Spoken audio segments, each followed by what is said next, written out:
Hi BookTube. I'm back today with a tag for you. This is the Meet the Community tag. I saw this over on Bill Rutenberg's channel of the Rutenberg Library. If you haven't followed Bill Rutenberg or checked out his channel, you should.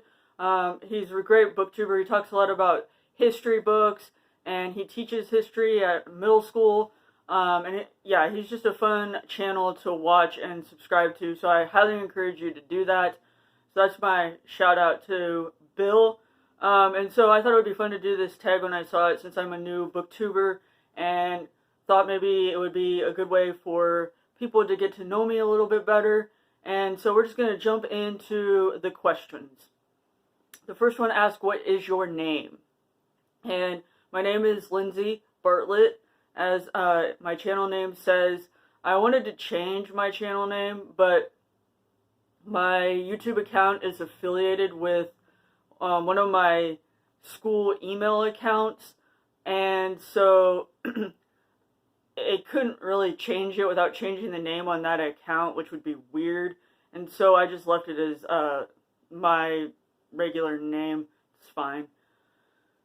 So yeah, my name is Lindsay. The next question is, where are you from? I am from Kansas. I currently live in a university town of about 25,000 people. When the college students are here, it pushes 30,000. And I live on the eastern side of the state. I didn't grow up in eastern Kansas. I actually grew up in west central Kansas in a tiny little blink and you'll miss it town of like 1,000 people. There were 36 people in my high school graduating class, and I've lived in my current university town now for, what has it been? I've been out of high school for 16 years, so like 14 years, give or take. And I really love it here. This is a nice community. I just wish we still had a bookstore. The third question is pets. Unfortunately, I rent and my landlords do not allow pets. I would have a dog if I possibly could, but like I said, my landlords don't allow them. My parents currently don't have any pets either because my mom isn't a huge animal person, which pains my dad. When I was in undergrad and in high school, middle school, whatnot, we did have several dogs. We also had a lot of farm cats. We used to live out in the country. And so the dog we had the longest was an Alaskan Malamute. Her name was Skylar. She was beautiful. But we haven't had her. We had to put her down of old age because she had all kinds of health problems in 2007, I believe. So, yeah, it's been a while since we've had a dog. I really wish that I could have one. Maybe one day. Number 4 is most binge-worthy Netflix show. And for Netflix, for me, that would be The Witcher. I absolutely love that show. I'm not a huge TV person, but I really loved watching The Witcher on Netflix, and I'm now reading the books that are part of that whole series of The Witcher, with the show and the books and the game, all of that. And then when it comes to like Amazon Prime or the BBC America, I prefer Doctor Who. I love Doctor Who. Number 5, instant buy author. I have quite a few of those. N.K. Jemisin, Martha Wells, Ada Palmer, Catherine Arden. Those are just a few that come to mind quickly. Mostly sci-fi, fantasy, or like magical realism authors. 6, hobbies besides books. One of my biggest hobbies outside of reading is photography. I love to take nature photos. So I spend a lot of time out wandering around trying to find, neat landscapes, sunsets, all of that kind of thing. I also took engagement photos for a friend of mine last fall, and then I'll be taking her wedding photos in August, which I'm terrified about because I've never taken wedding photos ever. So it could be interesting. Anyway, but I love photography. I got a new camera for my birthday / Christmas. So I've been having a lot of fun trying that out. Another one of my hobbies is music. I was a clarinet player for a number of years from 5th grade to my senior year of college. I played all through that time.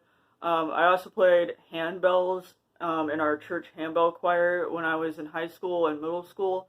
And I had started to learn how to play the guitar, but I've never continued with that, and I think I've forgotten what little I did know. I've even forgot a lot with the clarinet, too. But outside of playing music, I also love to listen to music, and that's something I enjoy as well. So yeah, my hobbies are definitely photography and music outside of books. Number 7, random fact that most people don't know.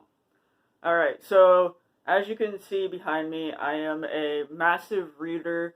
I've read for most of my life, except when I was in high school. I didn't read much because of teenage angst, I guess you could say. But anyway, I was reading, quote unquote, before I could even read. And when I was in 1st grade, for some odd reason, the school district that I was in decided that I needed to be in Title I reading. Yeah, my mom was just confused. And I would have benefited far more from like Title I math, but no, I was in Title I reading. The irony. It's awesome. Anyway, so yeah, that's my random fact that to this day just makes me shake my head and roll my eyes. Number 8, favorite bookish nerdy swag. I like fun t-shirts. Like, this one is my NASA t-shirt. I have 2 of these NASA shirts. I also have quite a few shirts that are about books that I got from my local bookstore when it was still open. I have shirts that have sayings about like England on them. In London, I have one that says "Mind the Gap" for the tube. I like nerdy shirts like that. I also like bookmarks. I didn't bring any examples to show, but I have a wide collection of bookmarks. And also pins, P-I-N-S, that I stick on my bag that I take with me to work. I have all kinds of nerdy pins on there too. So those are just some of the things I collect that are nerdy. Let's see. One book series you love but no one talks about. That would be a book that is What Should Be Wild by Julia Fine. I swear I never hear this book talked about on BookTube, and I absolutely loved it. I stayed up super late one day finishing it. Can't remember if it was last year that I read this or if it was the year before. When was this published? 2018. I think it was in 2018 that I stayed up until like 1 or 2 in the morning finishing this book because I just couldn't put it down. And I raved about it on my Instagram because I didn't have a BookTube back then. And Julia Fine actually commented on my post. And now she whenever I mention her book or anything like that, she will like it or comment on it, which is really cool. But yeah, I don't ever see this book mentioned, and it's just a fantastic book. I'll read you a little bit of the inside flap, because it's hard to explain otherwise. Cursed. Maisie Kothe has never known the feel of human flesh. Born with the power to kill or resurrect at her slightest touch, she has spent her childhood sequestered in her family's manor at the edge of a mysterious forest. Maisie's father, an anthropologist who sees her as more experiment than daughter, has warned her not to venture into the wood. Locals talk of men disappearing within, emerging with addled minds and strange stories. What he does not tell Maisie is that for millennia her female ancestors have also vanished into the wood, never to emerge, for she is descended from a long line of cursed women. But one day, Maisie's father disappears, and she must venture beyond the walls of her carefully constructed life to find him. Away from her home in the wood for the very first time, Maisie encounters a strange world filled with wonder and deception. Yet the farther she strays, the more the wood calls her home, for only there can Maisie finally reckon with her power and come to understand the wildest part of herself. So, yeah, What Should Be Wild is a book I just wish more people would talk about and knew about. And you should give it a read because it's really, really good. Yeah, so that would be my book for that part of the tag. Favorite new booktubers. Well, like I said, Bill Rutenberg would be one of them. I also like Peg over at the History Shelf. They're not super, super new, but they are newer to BookTube. Yeah, I can't think of any others off the top. Oh, another one would be Bit of Lit, that I also enjoy as well, and he's a newer booktuber. And so I'll tag a few people in the description box down below, and I'll also include where I saw this tag, which was the Bill Rutenberg's channel. So that is the end of the tag. I hope you enjoyed this video, and I will talk to you again soon. Thanks, BookTube.